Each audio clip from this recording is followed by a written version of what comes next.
responsibility of advertisement. The basic responsibility for the development of an advertisement rests on the product management in an organization. Some pharmaceutical firms have employed a single product manager for all products, and an individual product line is responsible for a single product. Product manager must be creative who can.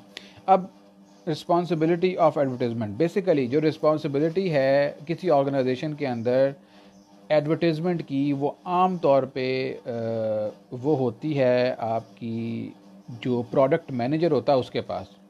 अब जो छोटी pharmaceutical firms हैं उन्होंने एक product manager रखा होता है तमाम प्रोडक्ट्स के लिए, और जो बड़ी मल्टीनेशनल्स हैं उन्होंने हर प्रोडक्ट के लिए या एटलीस्ट हर प्रोडक्ट रेंज के लिए, फॉर एग्जांपल अगर एंटीबायोटिक्स हैं और सारी ही एंटीबैक्टीरियल हैं तो एक प्रोडक्ट मैनेजर होगा, कार्डियोवैस्कुलर है तो एक प्रोडक्ट मैनेजर होगा, और जो उससे बड़ी है उसमें जो इंडिविजुअल प्रोडक्ट है उसका भी एक प्रोडक्ट मैनेजर हो सकता है। तो आमतौर पर जो प्रोडक्ट मैनेजर है वो वर्सटाइल नेचर का होता है, और ये उसकी जिम्मेदारी होती है to advertise the product, to develop certain advertisement in the form of any type, किसी भी type, video, audio, medical films, literature, कुछ भी, मैगजीन, न्यूज़पेपर जो आपने पब्लिश करवाना, कुछ भी हो सकता है। वो उसकी जिम्मेदारी होती है कि वो उसको बनाए, उसकी अपीयरेंस को अट्रैक्टिव करे, लोगों को जो बताने वाले हैं मेडिकल रैप्स हैं उनको ट्रेन करे।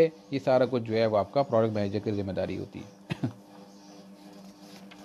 नेक्स्ट जो लास्ट टॉपिक है इस चैप्टर का वो है हमारे पास direct to consumer advertisement, DTC भी कहते हैं। Direct to consumer advertisement is advertising is reaching the ultimate consumer to produce an awareness that will favorably motivate them to utilize the product.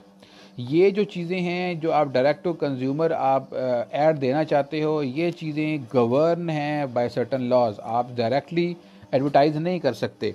तो ये जो the firm advertise is anti arthritis direct to consumer mention in cost and benefits, however this was introduce somewhere in, बल्कि इससे पहले जो direct to customer advertisement है for prescribing drug जो है वो प्रोहिबिटेड है। 1980s में बूट्स फार्मास्यूटिकल इन USA ने इंट्रोड्यूस करवाया था। Firm advertise its anti arthritic directly to the consumer mentioning its cost and benefits, तो उसको मना किया गया था कि ये ना करें आप। Food and drug authority FDA जो है USA ने intervene the matter despite extensive physician opposition. The Boots advertisements presenting the cost benefit product information, physician information are used specially designed for form of arthritis patient. FDA approved the advertisement in USA. अच्छा, पहले तो ये boots pharmaceutical ने arthritis का add दिया और उसमें बताया कि किन किन पेशेंट्स को आप आर्थराइटिस दे सकते हैं।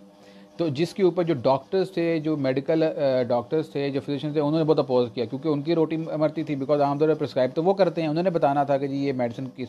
तो जब पेशेंट जो है उसको घर में पता लग जाएगा कि अगर मुझे यहाँ पे ऐसी दर्द है तो मैं ये मेडिसिन ले सकता हूँ, तो फिर वो डॉक्टर के पास नहीं जाएंगे। जब वो डॉक्टर के पास नहीं जाएंगे तो फिर डॉक्टर की रोज़ी रोटी पे लात पड़ेगी। इसलिए डॉक्टर्स ने बहुत ज़्यादा अपोज किया, लेकिन उनकी अपोजिशन के बावजूद FDA ने इसको अप्रूव कर दिया, लेकिन सिर्फ USA के अंदर ऐड देने के लिए।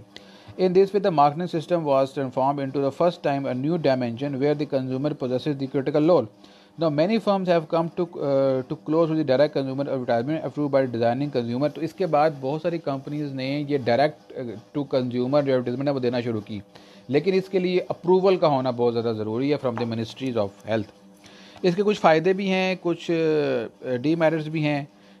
करंटली कोई फार्मास्यूटिकल, पाकिस्तानी जो फार्मास्यूटिकल है वो उसने ये काम नहीं किया, ठीक है, लेकिन वो एडवर्टाइजमेंट जो है वो ऐसे एडवर्टाइजमेंट आप लोग दे सकते हैं OTC के पूछ के, वो भी ड्रैप के थ्रू। मेरिट्स और डीमेरिट्स, जो मेरिट्स हैं DTC के डायरेक्ट टू कंज्यूमर एडवर्टाइजमेंट के, उसमें है कि जी पेशेंट कंप्लायंस जो है वो बढ़ जाती है क्योंकि एक एक्सपेंडेड इन्फॉर्मेशन मिल जाती है पेशेंट को, ठीक है। Increase information about elements, disease के बारे में ज़्यादा इंफॉर्मेशन मिल जाती है। इंफॉर्मेशन जो है पेशेंट अपने एडवांटेज के लिए उसको यूज़ कर सकता है, और इंक्रीज नॉलेज होती है। ट्रीटमेंट अल्टरनेटिव का भी पता लगता है आपको आपको डिजीज़ के बारे में नॉलेज बढ़ती है, दूसरा उसके ट्रीटमेंट के बारे में नॉलेज बढ़ती है, तीसरा you can use an alternative to treat that particular element, ठीक है। ये तो हो गया इसके मेरिट। जहाँ तक डीमेरिट्स की बात है, in Pakistani environment where the literacy rate is poor, lack of retail control and socio-economic conditions, the DTC advertisement may lead to disadvantages. Pakistan में इसका फ़ायदा कोई भी नहीं है। रीज़न क्या है कि ये प्रमोट करेगा सेल्फ मेडिकेशन को। हमें कोई भी दर्द हो तो हम कहें यार तुम्हें दर्द है सर में, अच्छा वो फलां डॉक्टर ने कहा था कि अगर आर्थराइटिस की दर्द हो, जोड़ों की दर्द हो तो ये खा लें, तो वो भी जोड़ों की दर्द है तो ये भी सर में दर्द है तो ये दवाई खा लो, हालांकि उसका कोई शायद कोई रोल ही ना हो, वो जोड़ों की दर्द अलहदा हो, ये चीज़ अलहदा हो। तो increase investment of advertisement and less interest of in research. आमतौर पे पाकिस्तान में ये काम शुरू होगा तो रिसर्च लोग पहले कोई नहीं करते, इंडस्ट्रीज बिल्कुल ही रिसर्च नहीं करेंगी, वो ऐड देंगी टीवी के ऊपर, वो डॉक्टर से नहीं मिलेंगी, डॉक्टर को नहीं बताएंगी। डॉक्टर जो कि एक जिसे आप कहते हो कि एक ब्रेन है जो आपसे जवाब में सवाल कर सकता है, जब वो सवाल करता है अगर आपको उसका जवाब नहीं आता होता तो आप रिसर्च करते हो जवाब ढूंढने के लिए, तो वो जो रिसर्च का एलिमेंट है वो ख़त्म हो जाएगा। कंप्रोमाइज फिजिशियन रोल, फिजिशियन का काम कोई नहीं रहेगा। Insufficient precautionary information for patients, precautionary information दो उसमें दी होंगी ऐड में, लेकिन वो may be it could be insufficient, क्योंकि some time patient to patient adverse effects vary करते हैं। वो डॉक्टर को पता होता है अगर ये आया तो मैंने इसको क्या करना है, ठीक है। और deterioration of the doctor patient relationship, आप डॉक्टर के पास जाओगे नहीं, आपको यार दवाई ऐड देखो, ऐड में सारा कुछ था वहाँ से ही कर लो, ठीक है। तो हमारे इन्वायरमेंट के अंदर ये सूटेबल नहीं है।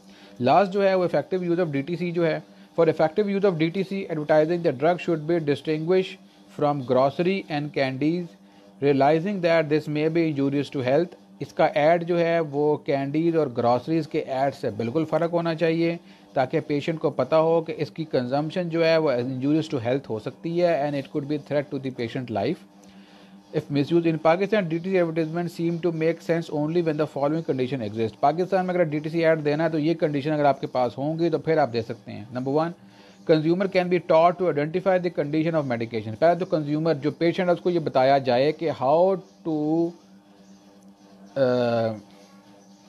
अपनी सिम्टम्स को आपने कैसे चेक करना है कि हम जो ऐड दे रहे हैं। आमतौर पे हम लोग सोशल मीडिया पे पढ़ते हैं कोई चीज़, हमें कोई सर में कोई ख़ास दर्द हो रही है तो हम सोशल मीडिया पे पढ़ना शुरू करते हैं, तो वहाँ पे जो भी सिम्टम्स आती हैं सारी हमारे अंदर होती हैं, ठीक है, क्योंकि हमें पता नहीं है कि कौन सिम्टम जो है वो कैसे जनरेट होती है। तो जब तक आप पेशेंट को ये नहीं नॉलेज देंगे कि वो अपने सिम्टम्स को खुद एवेलुएट कर सके, तब तक का फ़ायदा कोई नहीं है। Consumer can be motivated to get professional advice. जब तक कंज्यूमर को आप मोटिवेट नहीं करेंगे कि ये ऐड सुनने के बावजूद तुमने हेल्थ स्पेशलिस्ट से एडवाइस लेनी है, यहाँ पे तो नहीं लेगा कोई भी, तब तक आप ये ऐड नहीं दे सकते। Limited number of brands there, हमारे यहाँ पे तो ब्रांड्स बेतहाशा हैं।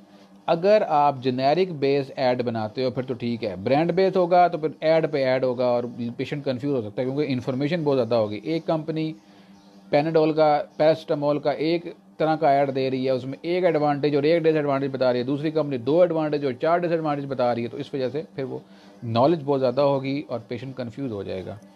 DTC not bypass physician role, अगर फिजिशियन रोल जो है वो बाईपास नहीं होता। DTC only generate primary demand, अगर वो primary demand mean generic demand generate करिए तो फिर तो ठीक है। Must be target to clarify define patient, सिर्फ उनको क्लैरिफाई हो ये ऐड जो कि वाकई पेशेंट है, हर बंदे को क्लैरिफाई ना होता फिर मैं भी पेशेंट हूँ इसका। Use only for the product apply for long term chronic use, सिर्फ उनके लिए यूज़ करें जो क्रॉनिक यूज़ में मेडिसिन यूज़ होती हैं, एक्यूट के केस में ये ऐड ना दिया जाए। Accompanied by sufficient precautionary information for patient, आपके ऐड के अंदर बहुत ज़्यादा प्रिकॉशनरी इन्फॉर्मेशन होनी चाहिए और advertising claim should be true, और जो आप एडवर्टाइजमेंट के अंदर क्लेम करो इट शुड बी ट्रू, झूठ ना हो, सच मबनी हो कि जो काम आप मेडिसिन का बता रहे हैं वो मेडिसिन करती भी हो, ठीक है जी।